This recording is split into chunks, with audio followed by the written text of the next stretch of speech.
이 시간에 말씀의 제목을 따라하겠습니다. 지금 필요한 찬송. 시작. 지금 필요한 찬송. 성탄에 많은 찬송과 캐롤들이 있죠. 그 가운데 여러분들이 참 잘 아시는 찬송 가운데 저들밖에 한밤중에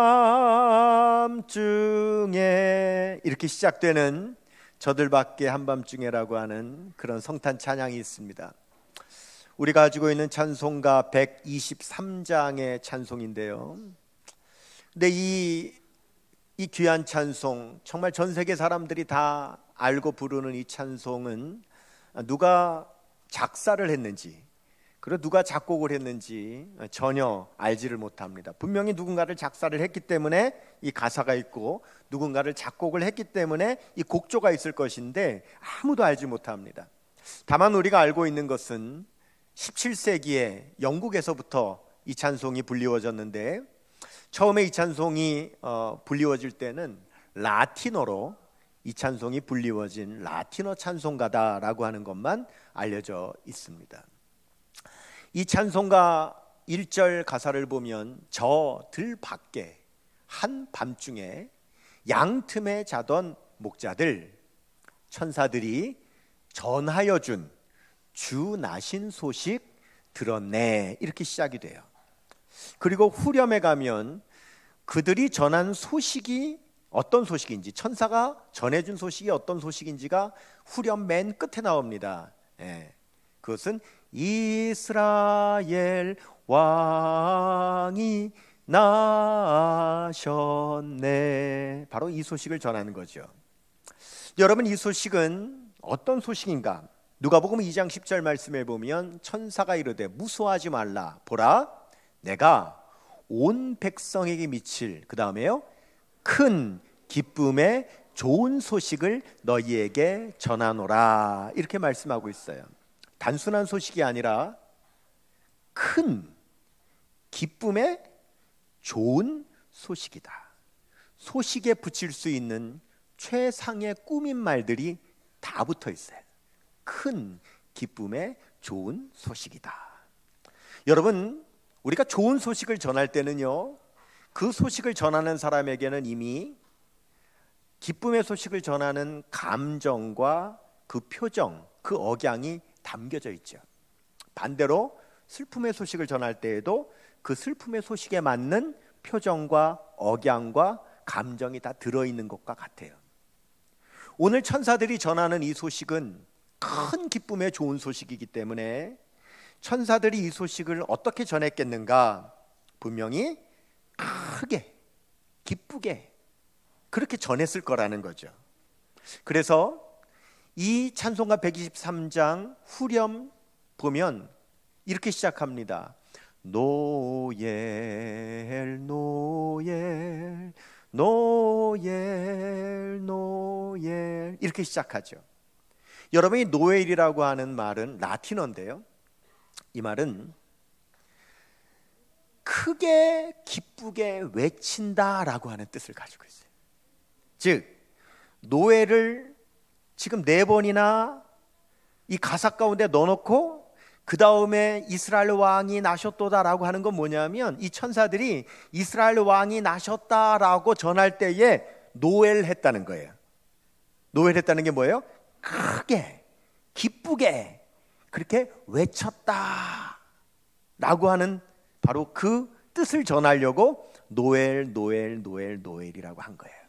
그렇기 때문에 우리가 이 찬송을 부를 때 노엘 노엘 노엘 노엘 이스라엘의 왕이 나셨다 부를 때는요, 거기에 걸맞는 큰 소리와 기쁨의 감정을 넣어서 이 찬송을 불러야 되는 거죠. 본래 이런 거는 찬양대 지휘자가 찬양대원들한테 가르쳐 주는 거죠. 요 부를 때 여기는 크게 불러야 돼요. 여기에는 기쁨의 감정을 다 넣어서 와, 밝은 표정으로 불러야 되는 거, 이렇게 가르쳐 주는 거죠. 노엘 노엘 노엘 노엘 이스라엘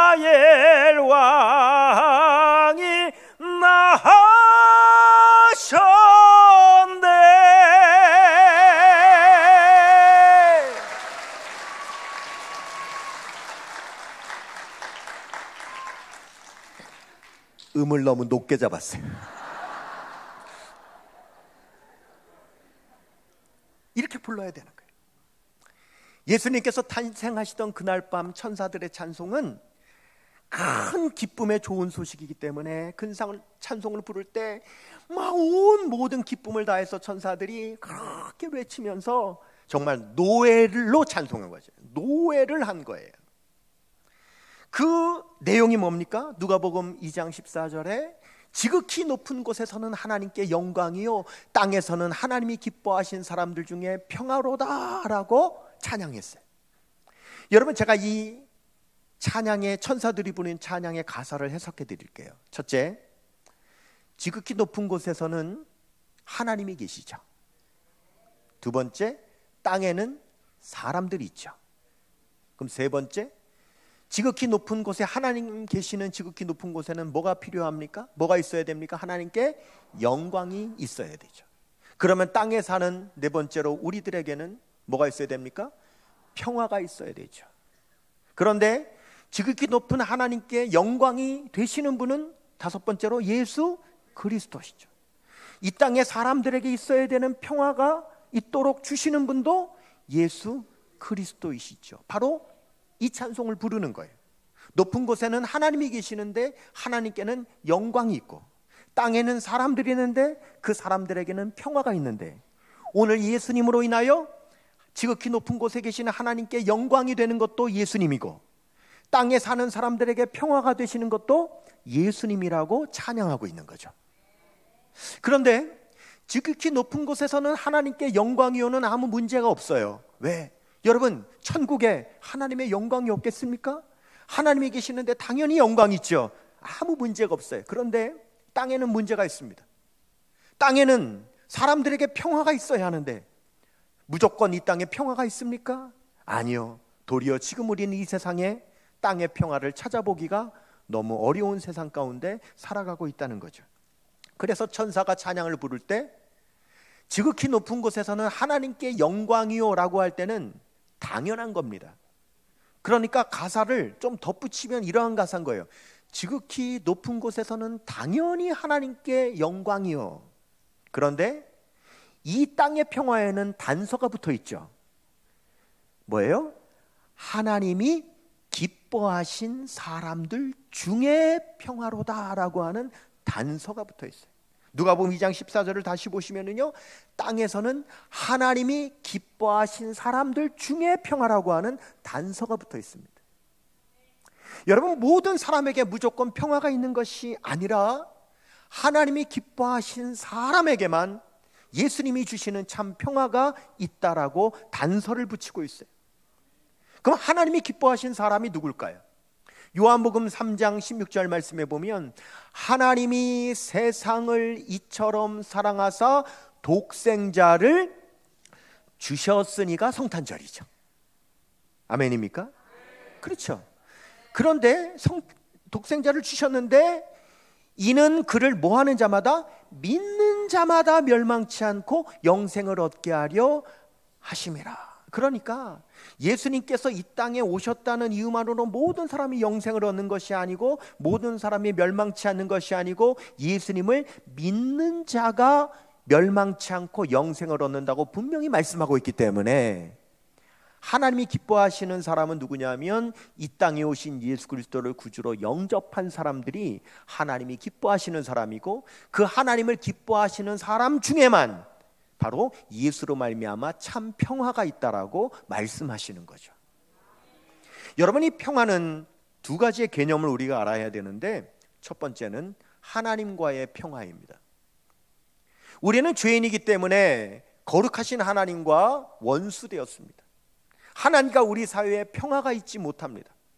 그래서 하나님께서는 예수 그리스도를 우리에게 보내주셔서 예수 그리스도께서 우리를 대신하여 십자가에 못 박혀 죽으심으로 우리의 죄를 씻어주시고 그로 인하여서 하나님과 우리 사이에 평화를 이루어 주신 겁니다.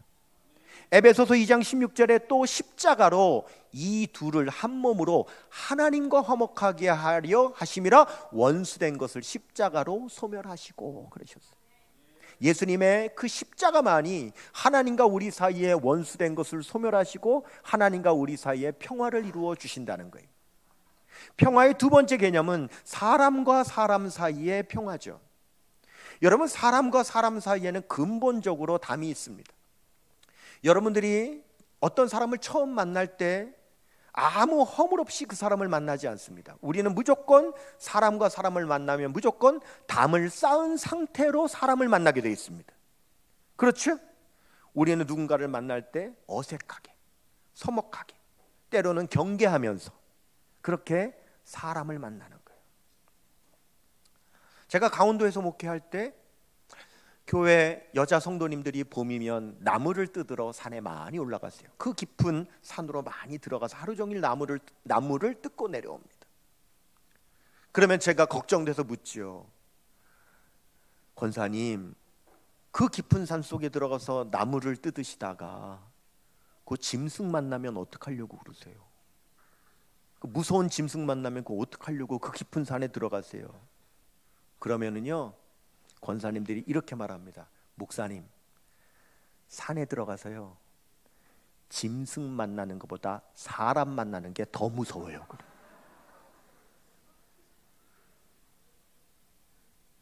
사람 만나는 게 더 무섭다는 거예요. 근본적으로 사람과 사람 사이에는 담이 있는 겁니다. 우리는 담이 있는 상태에서 만남을 시작해서 점점 그 만남이 좋아지면 그 사이에 있는 담이 조금씩 허물어지는 거지, 우리는 담이 없는 상태에서 사람을 만나는 법은 없는 거예요. 사람과 사람 사이에 있는 그 담, 그리고 점점 높아지고 두꺼워지는 그 담을 누가 허시느냐? 바로 우리 주님께서 허신다는 거죠.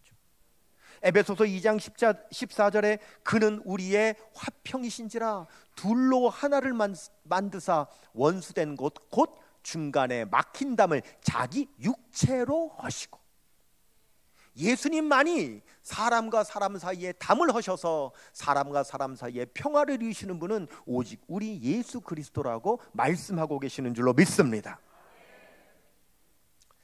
제가 학창시절 교회를 다녔는데요, 그때는 교회 학생회에 가을이면 문학의 밤, 때로는 신앙의 밤이라고 하는 아주 좋은 행사를 가졌어요.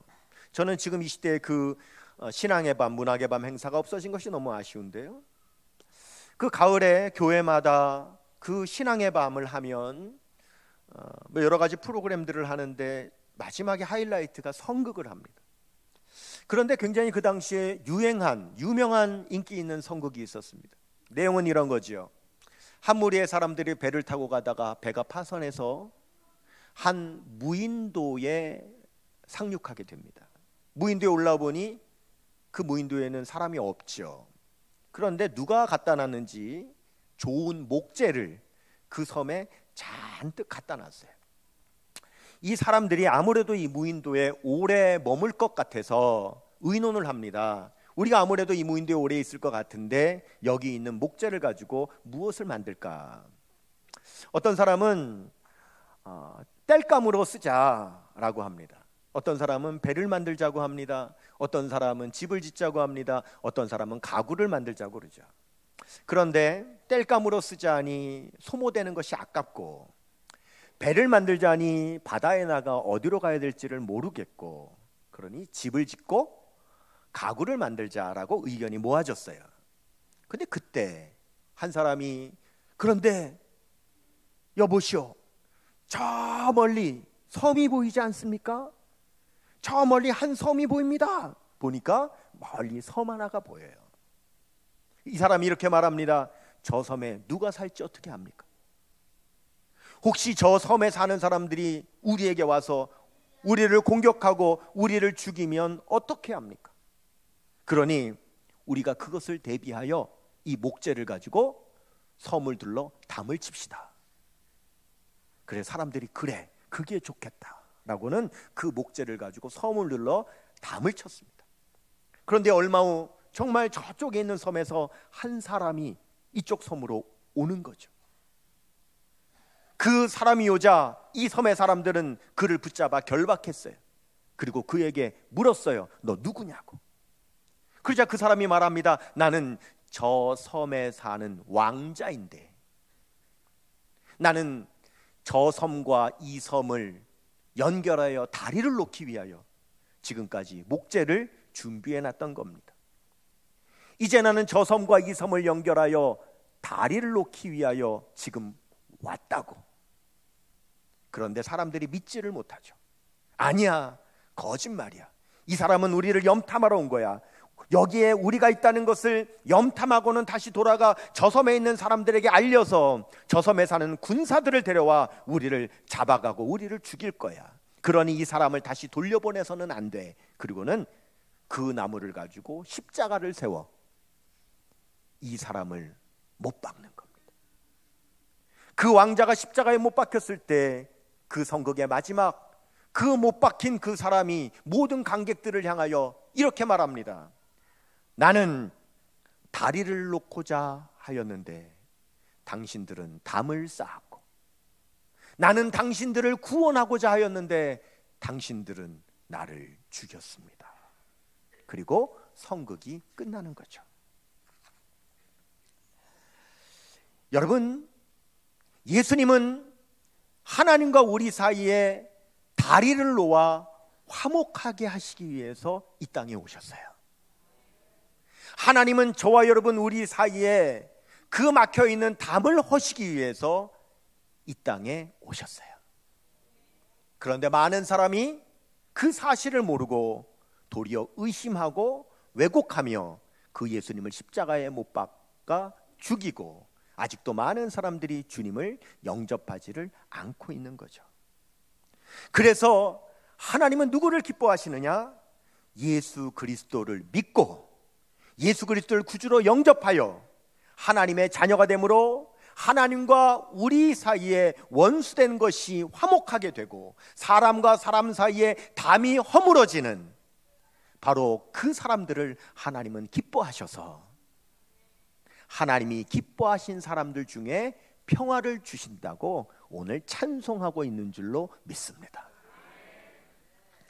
여러분, 예수님께서 탄생하시던 날 밤 이 울려 퍼진 찬송을 누가 불렀느냐를 오늘 말씀에 굉장히 강조하고 있는 것을 볼 수가 있는데, 누가복음 2장 13절 말씀에 보니까 호련히, 여러분 잘 보세요 말씀을요, 수많은, 여기 말씀에 보면 이 찬양을 부르는 주체, 더 찬양을 부르는 더 주된 사람을, 주된 천사를 누구라고 하는지를 보십시오. 수많은 천군이 누구와 함께? 천사들과 함께 하나님을 찬송하여 이르되라고 하고 있습니다. 반대로 하고 있지 않아요. 수많은 천사가 천군들과 함께 찬양을 부르는 것이 아니라 수많은 천군이 천사들과 함께 찬양하고 있다는, 바로 그 말씀을 하고 있다는 것을 우리가 주목해 봐야 될 필요가 있습니다. 왜냐하면 본래 찬양은 누가 부르게 되어 있는 거냐면 천사가 부르게 되어 있죠. 천군은 뭘 하는 존재냐면 전쟁하는 존재죠. 사탄 마귀와 싸워서 전쟁을 하고 마귀로부터 보호하는, 경계를 서는 바로 존재가 천군인데, 예수님 탄생하시던 날 밤 찬양을 부른 주된 이는 천사가 아니라 수많은 천군이 찬양을 하면서 천사들과 함께 찬양하고 있다라고 표현하고 있다는 것을 우리는 주목해서 봐야 될 필요가 있다는 거예요. 여러분, 천사는 자기가 하는 일에 따라서 이름이 다릅니다.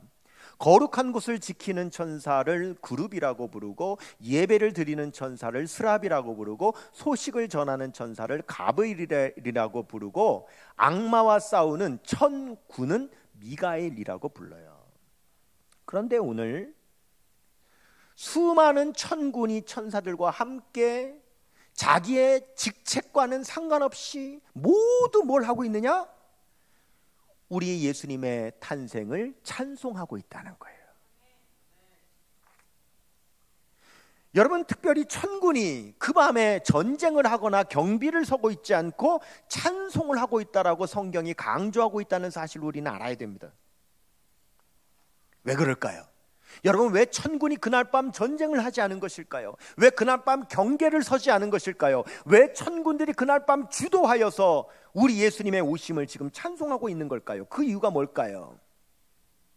그 이유는 예수님 탄생하시던 날 밤의 모습을 성경에서 보면 단 한 군데도 마귀가 등장하지 않습니다. 예수님 탄생하시던 그날 밤에 마귀가 전혀 나타나지를 않아요. 여러분, 마귀는요, 예수님께서 금식하셨을 때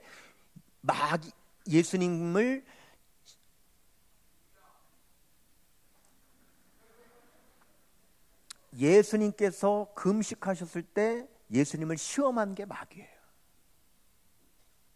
예수님께서 갈릴리 호수를 건너실 때 풍랑을 일으켜서 예수님을 회방한 게 마귀예요. 예수님 십자가에 못 박힐 때 가룟유다의 마음속에 예수님 팔생각을 넣어서 예수님을 팔게 한 것도 마귀예요. 예수님의 모든 사역 가운데 마귀는 어떻게 해서든 옆에서 회방하려고 했습니다. 그런데 놀랍게도 예수님께서 탄생하시던 그날 밤에 마귀가 나타나서 뭘 했다라고 하는 성경 구절이 한 군데도 없어요. 마귀를 찾아볼 수가 없어요. 그러니 여러분 보십시다. 예수님 탄생하시던 그날 밤 마귀가 없어요. 온데간데 없어요. 어디에도 없어요. 그러니 천군이 뭐합니까? 전쟁할 일이 없는 거죠. 천군이 경계를 설 일이 없는 거죠. 마귀가 없어요. 그러니 천군이 그날 밤 주도하여서 우리 주님을 찬양하는 거죠. 그러면 왜 예수님 탄생하시던 날 밤 마귀가 없는 걸까요? 왜 그날 마귀는 온데간데 없고 어디에도 나타나지 않는 걸까요? 그 이유를 제가 말씀드리겠습니다.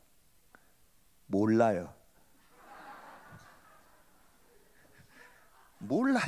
성경이 아무 데도 밝히고 있지 않기 때문에 몰라요. 모르지만 분명한 사실은 뭐냐? 따라하십시다. 마귀가 없으니 천군도 찬송하더라. 아멘입니까? 마귀가 없으면 천군도 찬송합니다. 마귀가 있으니 천군이 전쟁을 하는 겁니다. 마귀가 있으니 천군이 경계를 서는 겁니다. 마귀가 없으니 천군도 찬양하는 거죠.